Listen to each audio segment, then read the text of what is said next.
আসসালামু আলাইকুম ওয়া রাহমাতুল্লাহি ওয়া বারাকাতুহু। বিসমিল্লাহ ওয়ালহামদুলিল্লাহ ওয়াসসালাতু ওয়াসসালামু আলা রাসূলিল্লাহ ওয়া বা'দ। প্রিয় দিনী ভাই এবং বোন ও শিক্ষার্থীবৃন্দ, আলহামদুলিল্লাহ দেখতে দেখতে আমরা নতুন আরেকটি দার্স নিয়ে হাজির হয়েছি। আমাদের ইমাম নববী 40 হাদিস কিতাবের আজকে যে হাদিস আমরা দেখব সেটি হলো 24 নম্বর হাদিস। হাদিসের বিষয় হচ্ছে আল্লাহ সুবহানাহু ওয়া তাআলার যে দয়া এবং তিনি অপরিসীম দয়ার অধিকারী।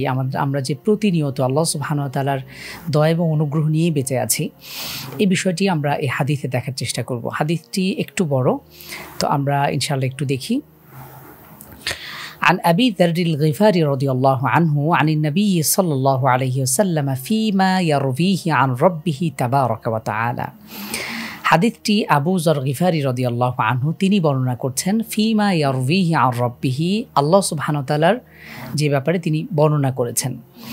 দর্শক, আমরা হাদিসের শুরুর দার্সগুলোতে আমরা দেখেছিলাম যে হাদিসে কুদসি নামে একরকম হাদিস রয়েছে, যেটি সর্বশেষ বর্ণনাকারী হলেন স্বয়ং আল্লাহ সুবহানাহু ওয়া তাআলা। মূলত এই হাদিসটি হলো হাদিসে কুদসি।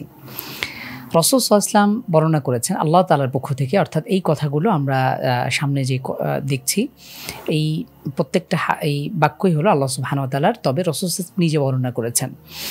এবং আমরা আমাদের শুরুর দার্সগুলোতে হাদিসে কুদসি এবং সাধারণ হাদিসের মধ্যে যে পার্থক্য রয়েছে, হাদিসে কুদসি এবং কোরআন কারিমের মধ্যে যে পার্থক্য রয়েছে, এই বিষয়গুলো আমরা স্পষ্ট করেছি। আপনারা চাইলে পেছনের দার্সগুলো দেখে নিতে পারেন। আমরা রাসূল সাল্লাল্লাহু আলাইহি ওয়াসাল্লাম ইরশাদ করেছেন, এটা আল্লাহ তাআলা ইরশাদ করেন, ইয়া ইবাদি, হে আমার বান্দা, ইন্নী হাররামতু যুলমা আলা নাফসি। আল্লাহ তাআলা ইরশাদ করছেন, হে আমার বান্দা, হে আমার বান্দাগণ, এখানে বহু বচন শব্দ ব্যবহার করা হয়েছে। ইন্নী হাররামতু যুলমা আলা নাফসি, আমি আমার নিজের উপরে জুলুমকে হারাম করেছি। দর্শক, প্রথমেই যে শব্দটি ইয়া ইবাদি, মহান আল্লাহ সুবহানাহু ওয়া তাআলা তিনি আমাদের রব, তিনি আমাদের সৃষ্টিকর্তা, তিনি আমাদের পালনকর্তা। তিনি বান্দাদের প্রতি যে অতিশয় দয়ালু বা আমাদের উপর যে তার অপরিসীম অনুগ্রহ রয়েছে, দয়া রয়েছে, সেই শুরুর যে বাক্য আল্লাহ তাআলা যে আমাদেরকে এত চমৎকারভাবে এত দয়া করে তিনি যে ডেকেছেন ইয়া ইবাদি, হে আমার বান্দারা, এটা আমাদের জন্য নিঃসন্দেহে আমাদের জন্য অনেক ভালো লাগার। আমরা যদি খুব গভীরভাবে চিন্তা করি যে মহান আল্লাহ তাআলা আমাদেরকে সম্বোধন করেছেন, আমাদেরকে ডেকেছেন, হে আমার বান্দাগণ, ইন্নী হাররামতু যুলমা আলা নাফসি। এরপরে আল্লাহ তাআলা আমাদেরকে একটা খবর দিচ্ছেন তার নিজের ব্যাপারে, যে আমি আমার নিজের উপরে জুলুমকে হারাম করেছি। ওয়াজআলতুহু বাইনাকুম মুহাররামা, এবং আমি তোমাদের জন্য এটাকে হারাম করেছি। ফালা তাযালামু, তোমরা পরস্পর একে অপরের উপর জুলুম করো না। দর্শক, আমরা দেখলাম যে জুলুম এটি অন্যতম একটি কবিরা গুনাহ এবং এটি আল্লাহ সুবহানাহু ওয়া তাআলা তার নিজের জন্যই হারাম করেছেন। আর আমাদের জন্য, বান্দাদের জন্য এটি তো অতি আবশ্যক একটি বিষয়। তো রাসূল সাল্লাল্লাহু আলাইহি ওয়াসাল্লাম আমাদেরকে এই বিষয়টি জানিয়েছেন যে জুলুম এটি আল্লাহ সুবহানাহু ওয়া তাআলা যেভাবে হারাম করেছেন, একইভাবে বান্দার উপরও এটি হারাম। সুতরাং একজন মানুষ যেন অন্যের উপরে জুলুম না করে বসে। আমরা আমাদের দুনিয়ার জীবনে ক্ষণিকের সময় কোনো ক্ষমতা পেয়ে অথবা আমরা যখন একটা পর্যায়ে পৌঁছে যাই, তখন আমাদের যারা অধীনস্থ রয়েছে অন্যের উপর আমরা সহজেই জুলুম করে ফেলি। সম্প্রতি বাংলাদেশে ঘটে যাওয়া 2024 সালের যে ঘটনা আমরা দেখেছি, দীর্ঘ সময় পরে কিন্তু আমরা জুলুম থেকে আমরা একটি দেশ অবসান পেয়েছে, আমরা মুক্তি পেয়েছি। এই যে দীর্ঘ সময় আমাদের উপর জুলুম, নিপীড়ন, নির্যাতন চলেছে, আলেম ওলামা থেকে শুরু করে সব শ্রেণী পেশার মানুষের উপরে, সময়ের সাথে অবশ্যই এর পরিবর্তন ঘটে এবং আল্লাহ সুবহানাহু ওয়া তাআলা এই জুলুম আল্লাহ তাআলা এই জুলুমকে কোনোভাবেই তিনি সহ্য করেন না এবং এর অবশ্যই একটা শেষ রয়েছে। যেই বিষয়টি স্বয়ং আল্লাহ সুবহানাহু ওয়া তাআলা নিজের উপর হারাম করেছেন, বান্দার উপরে হারাম করেছেন, সে বিষয়টি যখন সাধারণ আমরা বান্দা হয়ে একজন মানুষ হিসেবে অন্যের উপরে জুলুম করে বসি, সেটি কোনোভাবেই আল্লাহ তাআলা ক্ষমা করবেন না, এটাই স্বাভাবিক। সুতরাং আমাদেরকে জুলুম থেকে বেঁচে থাকতে হবে এবং হাদিসে এসেছে যুলমাতু ইয়াউমাল কিয়ামা, জুলুম এটি কিয়ামতের দিনে অন্ধকার হিসেবে মানুষের কাছে ধরা দেবে। সুতরাং জুলুম থেকে বেঁচে থাকা এটি আমাদের অত্যন্ত গুরুত্বপূর্ণ একটি বিষয়।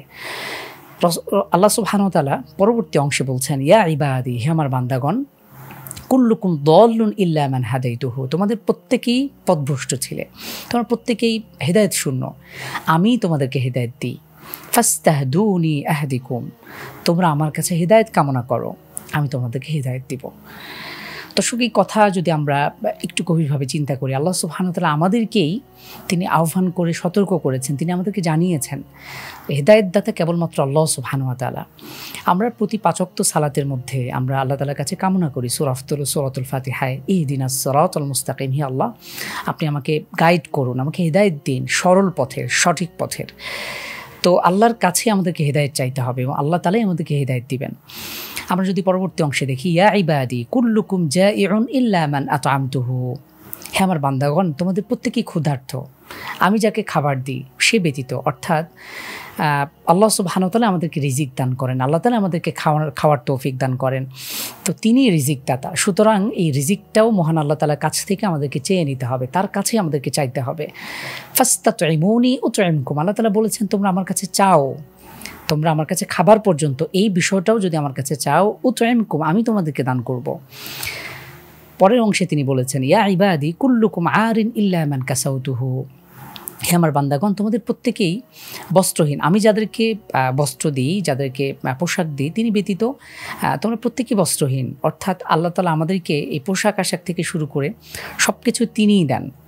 তিনি যদি না দিতেন তাহলে তো আমাদেরকে বস্ত্রহীন, খাদ্যহীন, এভাবে বাসস্থানহীন সব কিছু আমরা এইসব ব্যতীত ছন্ন ছাড়ার মতো আমরা জীবনযাপন করতাম। আল্লাহ তাআলা বলেছেন যে যাকে আমি পোশাক দিচ্ছি সে ব্যতীত তোমাদের প্রত্যেকেই বস্ত্র নেই, এমন একটি অবস্থার মধ্যে তোমরা থাকবে। ফাস্তাকসুনি আকসুকুম, তোমরা আমার কাছে চাও আমি তোমাদেরকে পোশাক দান করব।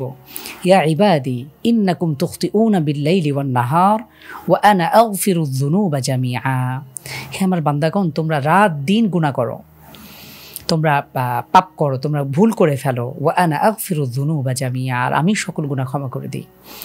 দর্শক, স্বাভাবিকভাবেই মানুষ আমরা গুনার দিকে ধাবিত হই, আমরা ভুল করে ফেলি, আমরা ভুলে যাই এবং শয়তান সার্বক্ষণিক আমাদেরকে ওয়াসওয়াসা দেয়। আল্লাহ তাআলা আমাদেরকে সতর্ক করেছেন, হে আমার বান্দাগণ তোমরা ভুল করো, তোমরা রাত দিন হয়তো গুনাহ করছো, কোনো ভুল ত্রুটি হয়ে যাচ্ছে, কিন্তু আমার কাছে চাইলে আমি সেই গুনাহগুলো ক্ষমা করে দিতে পারি এবং চাইলে সকল গুনাহ ক্ষমা করে দিতে পারি। সুতরাং ফাস্তাগফিরুনি আগফির লাকুম, তোমরা আমার কাছেই ক্ষমা প্রার্থনা করো, ইস্তিগফার করো, আগফির লাকুম, আমি তোমাদেরকে ক্ষমা করে দেব। পরবর্তী অংশে আল্লাহ তাআলা ইরশাদ করেছেন, ইয়া ইবাদি ইন্নাকুম লান তাবলুগু দুররি ফাতাদুররুনি, এই অংশটি বেশি ইম্পর্টেন্ট। আল্লাহ তাআলা বলেছেন যে আমার বান্দাগণ তোমরা কিছুতেই আমার ক্ষতি করতে পারবে না, যদি তোমাদের মধ্যে কেউ চাও যে আমার ক্ষতি করবে, কোনোভাবেই ক্ষতি করতে পারবে না। ওয়ালান তাবলুগু নাফঈ ফাতানফাউনি, একইভাবে যদি তোমরা আমার উপকার করতে চাও তোমরা আমার কোনোই উপকার করতে পারবে না। অর্থাৎ আমরা সাধারণ নগণ্য বান্দা হিসেবে, আল্লাহ সুবহানাহু ওয়া তাআলার সৃষ্টি হিসেবে, তার দাস হিসেবে, আমাদের মহান সৃষ্টিকর্তা, তার আমাদের রব, তাকে ক্ষতি করা অথবা তাকে উপকার দেয়া এই সাধ্য আমাদের কারোই নেই, বরং আমরাই তার মুখাপেক্ষী।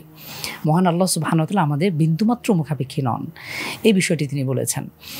পরের অংশে তিনি বলছেন, লাউ আন্না আউওয়ালাকুম ওয়া আখিরাকুম ওয়া ইনসাকুম ওয়া জিন্নাকুম কানু আলা আতকা কলবি রাজুলিন ওয়াহিদিম মিনকুম, হে আমার বান্দা যদি তোমাদের পৃথিবীর শুরু লগ্ন থেকে, পৃথিবীর সেই আদি মানব আদম আলাইহিস সালাতু ওয়াস সালাম থেকে শুরু করে পৃথিবীর শেষ মানব, এবং ওয়া ইনসাকুম ওয়া জিন্নাকুম, মানুষ এবং জিন জাতি সকলে যদি একত্রিত হয়ে, কেন তোমাদের প্রত্যেকের, তোমাদের এই মানুষ এবং জিন জাতির মধ্য থেকে কোনো ব্যক্তি আলা আতকা রাজুলি ওয়াহিদিম আলা রাজুলিন আলা কলবি আলা আতকা কলবি রাজুলিন ওয়াহিদিম মিনকুম, তোমাদের এই মানুষগুলোর হৃদয় যদি তোমাদের মধ্য থেকে সব থেকে খোদাভীরু যে ব্যক্তি রয়েছে, পরেজগার ব্যক্তি রয়েছে, সেই ব্যক্তির হৃদয়ের মতন তোমরা যদি প্রত্যেকেই সৎ বা খোদাভীরু অথবা পরেজগারে পরিণত হও, মা যাদা যালিকা ফি মুলকি শাই, আমার রাজত্বের বিন্দুমাত্র বৃদ্ধি পাবে না। দর্শক, আমরা যদি এটাকে একটু সহজ করে বলি যে পৃথিবীর আদি মানব থেকে শুরু করে কিয়ামত পর্যন্ত যত মানুষ পৃথিবীতে আসবে বা যারা এসেছে, এবং জিন জাতি এবং মানুষ জাতি প্রত্যেকেই যদি সঠিক হয়ে যায়, তারা যদি হেদায়েত প্রাপ্ত হয়ে যায়, তাদের হৃদয়গুলো যদি খোদাভীরুতায় তাকওয়ায় যদি পরিপূর্ণ হয়ে যায়, আল্লাহ সুবহানাহু ওয়া তাআলা এতে বিন্দুমাত্র কিছু যায় আসে না। তার রাজত্বে তার যেই বরত্ব রয়েছে এখানে বিন্দুমাত্র বৃদ্ধি পাবে না। অর্থাৎ আমাদের পরেজগারিতার মাধ্যমে আল্লাহ তাআলা কিছুই যায় আসে না। পরবর্তী অংশে তিনি বলেছেন, ইয়া ইবাদি লাউ আন্না আউওয়ালাকুম ওয়া আখিরাকুম ওয়া ইনসাকুম ওয়া জিন্নাকুম কানু আলা আফজারি কলবি রাজুলিন ওয়াহিদিম মিনকুম, তোমাদের শুরু মানব থেকে শুরু করে শেষ মানব, এবং তোমাদের মানুষ এবং জিন জাতি প্রত্যেকে যদি তোমাদের মধ্যকার সবথেকে পাপী ব্যক্তির মতো তোমাদের হৃদয় হয়ে যায়, তোমরা যদি সকলেই পথভ্রষ্ট হয়ে যাও, তোমরা যদি আল্লাহর অবাধ্য হয়ে পড়ো, আমরা এইভাবে বলতে পারি মা নাকাসা যালিকা ফি মিন মুলকি শাইআন, আমার রাজত্ব থেকে বিন্দুমাত্র কোনো কিছুর কমতি হবে না। সুবহানাল্লাহি ওয়া বিহামদি। দর্শক, আমরা যদি চিন্তা করি যে আমাদের ইবাদতের মাধ্যমে হয়তো আল্লাহর তার বরত্বের কোনো কিছু হয়তো বেড়ে যাচ্ছে, অথবা আমরা যদি পথভ্রষ্ট হয়ে পড়ি তাহলে হয়তো আল্লাহ তাআলার অনেক কিছু হয়তো বা ক্ষতি হয়ে যায়। বিষয়টা মোটেই এরকম নয়, বরং আল্লাহ তাআলা আমাদেরকে বিষয়টি স্পষ্ট করেছেন যে পৃথিবীর সব মানুষ যদি হেদায়েত প্রাপ্ত হয়ে যায়, আল্লাহ তাআলার তার রাজত্বের ক্ষেত্রে, তার বরত্বের ক্ষেত্রে বিন্দুমাত্র কোনো কিছু বৃদ্ধি পাবে না। এবং সব মানুষ যদি পথভ্রষ্ট হয়ে যায় তাহলে আল্লাহ তাআলার কোনো কিছুই কিন্তু কমতি হবে না। পরবর্তী অংশে যদি দেখি, আল্লাহ তাআলা ইরশাদ করেছেন, ইয়া ইবাদি লাউ আন্না আউওয়ালাকুম ওয়া আখিরাকুম ওয়া ইনসাকুম ওয়া জিন্নাকুম কামু ফি সাঈদিন ওয়াহিদিন, হে আমার বান্দাগণ, যদি তোমাদের শুরু মানব থেকে শেষ মানুষ, তোমাদের জিন জাতি এবং মানুষ জাতি সবাই যদি কামু ফি সাঈদিন ওয়াহিদিন, একটি পাহাড়ে, একটি উঁচু স্থানে তোমরা যদি দাঁড়াও, সেখানে যদি আলফাসালুনি, এরপরে আমার কাছে যদি তোমরা কোনো কিছু চাও, ফাআতাইতু কুল্লা ওয়াহিদিন মাসআলাতাহু, এরপর আমি যদি প্রত্যেককেই তাদের চাওয়া পাওয়া অনুযায়ী সব কিছু দান করে ফেলি, মা নাকাসা যালিকা মিম্মা ইনদি ইল্লা কামা ইয়ানকুসুল মিখিয়াতু ইল্লা উদখিলাল বাহরা। হাদিসের এই অংশটুকু বা এই উদাহরণটুকু খুব ইম্পর্টেন্ট। আল্লাহ তাআলা বলেছেন যে তোমাদের সব মানুষ এবং জিন জাতি যারা পৃথিবীতে সেই শুরু থেকে নিয়ে কিয়ামত পর্যন্ত যারা আছো, সবাই যদি আল্লাহ তাআলার কাছে কোনো কিছু চায় এবং আল্লাহ তাআলা যদি কোনো কিছু সবাইকেই তাদের প্রত্যেকের দাবি যদি তিনি কবুল করেন, প্রত্যেকের চাওয়া পাওয়া অনুযায়ী তিনি যদি সব কিছু দান করে ফেলেন, মা নাকাসা যালিকা মিম্মা ইনদি, আল্লাহ তাআলার রাজত্বের ক্ষেত্রে তার যে ভান্ডার রয়েছে সেখান থেকে বিন্দুমাত্র কোনো কিছু কমে যাবে না। আল্লাহ তাআলা এখানে উদাহরণ টেনেছেন, ইল্লা কামা ইয়ানকুসুল মিখিয়াতু ইল্লা উদখিলাল বাহরা, একটা সুই যদি বিশাল সমুদ্রের পানিতে যদি এটাকে ফেলানো হয়, প্রবেশ করানো হয়, সেই সুই যদি সমুদ্রের পানিতে চুবিয়ে সেটাকে উঠানো হয়, আল্লাহ তাআলা উদাহরণ দিয়েছেন সেই সুই যতটুকু সমুদ্রের বিশাল পানির তুলনায় এই সুই কতটুকু পানি ধারণ করবে, সেই সুই কতটুকু পানিতে সে ভিজে সে উঠবে। অর্থাৎ আমরা যদি বলি যে বিন্দুমাত্র, অর্থাৎ এই বিশাল সমুদ্রের যেই জলরাশি রয়েছে সেখান থেকে বিন্দুমাত্র কিন্তু সমুদ্রে পানি কমবে না। একটা সুই কতটুকুই বা হয় এবং সেই সুই পানিতে চোবানোর ফলে কতটুকু সে পানি নেবে। আল্লাহ তাআলা বলেছেন যদি সকল মানুষকে তাদের চাওয়া পাওয়া পূর্ণ করে দেওয়া হয় তাহলেও আল্লাহ সুবহানাহু ওয়া তাআলার রাজত্বের এই পরিমাণও কমে যাবে না, যতটুকু একটা সুইকে আমরা সমুদ্রে ফেলে সেটাকে যদি তুলি, যতটুকু পানি সে ধারণ করছে অথবা সমুদ্রের পানি সে শেষ করছে। এই উদাহরণটি খুব ইম্পর্টেন্ট। আমরা আসলে হাদিসগুলো প্রত্যেকটাই গভীরভাবে চিন্তা করবার মতন। প্রিয় দর্শক, আমরা হাদিসগুলো নিয়ে, প্রত্যেকটা বাক্য নিয়ে যদি আমরা চিন্তা করি, রাসূলুল্লাহ সাল্লাল্লাহু আলাইহি ওয়াসাল্লামের প্রতিটি বাণী অথবা এই হাদিসে কুদসির এই বাক্যগুলো নিয়ে আমরা যদি চিন্তা করি তাহলে অনেক কিছু আমাদের সামনে স্পষ্ট হয়ে যায়। এরপরে মহান আল্লাহ তাআলা ইরশাদ করেছেন, ইয়া ইবাদি ইন্নামা হিয়া আমালুকুম ওয়াহসিহা লাকুম, হে আমার বান্দাগণ, তোমাদের আমলগুলো, তোমাদের কর্মগুলো, নেক আমলগুলো ওয়াহসিহা লাকুম, তোমাদের জন্যই গণনা করে রেখে দেওয়া হচ্ছে। সুম্মা ওয়াফিকুম ইয়াহা, এবং তোমাদের কর্ম অনুযায়ী প্রত্যেককেই সেই প্রতিদানগুলো বুঝিয়ে দেওয়া হবে, সেই কর্মফল তোমাদেরকে দান করা হবে। দর্শক, আমাদের প্রত্যেকটা কাজের হিসাব নেওয়া হবে। আল্লাহ সুবহানাহু ওয়া তাআলা আমাদেরকে প্রত্যেকটা ভালো এবং মন্দের যে প্রতিদান এটি আমাদেরকে দান করবেন, আল্লাহ তাআলা সেই বিষয়টি উল্লেখ করেছেন। এরপরে তিনি ইরশাদ করেন, ফামা ওয়াজাদা খায়রান ফালইহমাদিল্লাহ, কোনো ব্যক্তি যদি কল্যাণকর কোনো কিছু লাভ করে সেজন্য আল্লাহর প্রশংসা করে। অর্থাৎ প্রত্যেক ভালো কিছু আল্লাহ তাআলার পক্ষ থেকে আসে। পরের অংশে আল্লাহ তাআলা ইরশাদ করেছেন, ওয়ামা ওয়াজাদা গায়রা যালিক ফালা ইয়ালুমান্না ইল্লা নাফসাহু, আর কোনো ব্যক্তি যদি কল্যাণকর ছাড়া অন্য কোনো বিষয় অর্জন করে, কোনো খারাপ কিছু সে যদি ভোগ করে, তাহলে তার উচিত নিজেকেই যেন সে ধিক্কার দেয়। অর্থাৎ আমরা যা কিছু অর্জন করছি আমাদের কর্মের কারণেই করছি, আমি যদি ক্ষতিগ্রস্ত হই আমার কর্মের কারণেই ক্ষতিগ্রস্ত হব। দর্শক, আমরা হাদিসের অনুবাদগুলো একটু যদি দেখার চেষ্টা করি, আল্লাহ তাআলা প্রথমেই আমাদেরকে সম্বোধন করেছে আমার বান্দাগণ। আল্লাহ তাআলা তার উপর জুলুমকে হারাম করেছেন, আমাদের উপর জুলুমকে হারাম করেছেন। সুতরাং কোনো ব্যক্তি অপর ব্যক্তির উপর, একজন মানুষে অপর মানুষের সাথে সে যেন কোনোভাবেই জুলুম না করে। পরবর্তী অংশে আল্লাহ তাআলা বলেছেন যে আমি হেদায়েত দান করি, আমি যাকে হেদায়েত যাকে দিই না সে পথভ্রষ্ট হয়ে যায়। সুতরাং তোমরা আমার কাছে হেদায়েত চাও, আমি তোমাদেরকে হেদায়েত দান করব। পরবর্তী অংশে আল্লাহ তাআলা বলেছেন আমি তোমাদেরকে অন্ন দেই, সুতরাং তোমরা আমার কাছে চাও, আমি তোমাদেরকে অন্ন দান করব। এরপরে আল্লাহ তাআলা তাআলা বলেছেন তোমরা সকলেই বিবস্ত্র, যাকে শুধুমাত্র আল্লাহ তাআলা দেন তিনি নন। সুতরাং আল্লাহ তাআলার কাছে আমাদেরকে চাইতে হবে, এমনকি খাদ্য বস্ত্র। দর্শক, আমরা আল্লাহ তাআলার কাছে তো অবশ্যই আমাদের আখিরাতে সফলতার জন্য দোয়া করব, কামনা করব, কিন্তু দুনিয়ার ছোটোখাটো বিষয়ে, খাবারের মতন বিষয়, পানাহারের মতন বিষয়, খাদ্য বস্ত্র, এই ছোটোখাটো বিষয়গুলো আল্লাহ সুবহানাহু ওয়া তাআলার কাছে আমাদেরকে চাইতে হবে, তার কাছে আমাদের দোয়া করতে হবে। এই বিষয়টা হাদিস থেকে স্পষ্ট। আল্লাহ তাআলা ইরশাদ করেছেন যে তোমরা রাত দিন গুনাহ করো, কিন্তু সকল গুনাহ তো কেবল আল্লাহই ক্ষমা করেন, আমিই ক্ষমা করি। সুতরাং তোমরা আমার কাছেই ক্ষমা প্রার্থনা করো, আমি তোমাদের গুনাহগুলো ক্ষমা করে দেব। এরপর আল্লাহ তাআলা বলেছেন যে তোমাদের প্রত্যেক মানুষ মিলে যদি আমার ক্ষতি করতে চাও, তোমরা আমার ক্ষতি করতে পারবে না, এবং তোমরা যদি আমার উপকার করতে চাও, সেই উপকারও করার সাধ্য তোমাদের নেই। পরবর্তী অংশে আল্লাহ তাআলা বলেছেন যে তোমাদের সেই শুরু থেকে নিয়ে শেষ পর্যন্ত সকল মানুষ, জিন এবং মানুষ জাতি সবাই যদি তোমাদের হৃদয়গুলো খুব ক্ষোধাভীরু অথবা তোমাদের হৃদয়গুলো যদি ঠিক হয়ে যায়, তাহলে আমার রাজত্বে কোনো কিছু বৃদ্ধি পাবে না। একইভাবে তোমরা যদি তোমাদের মধ্যকার সব থেকে পাপী ব্যক্তির মতন হৃদয়ের অধিকারী হও, তোমরা সকল মানুষ এবং জিন জাতি, তাহলে আমার রাজত্ব থেকে কোনো কিছুই কমবে না। এরপর আল্লাহ তাআলা ইরশাদ করেছেন যে তোমরা সকলেই যদি মানুষ এবং জিন জাতি সকল মানুষ আমার কাছে চাও, আমি যদি তাদের সকল দাবি দাওয়াগুলো পূর্ণ করে দিই, তাদের চাওয়া পাওয়া অনুযায়ী সব কিছু দান করে ফেলি, তাহলে আমার রাজত্ব থেকে কোনো কিছুই, আমার ভান্ডার থেকে বিন্দুমাত্র কিছু কমবে না।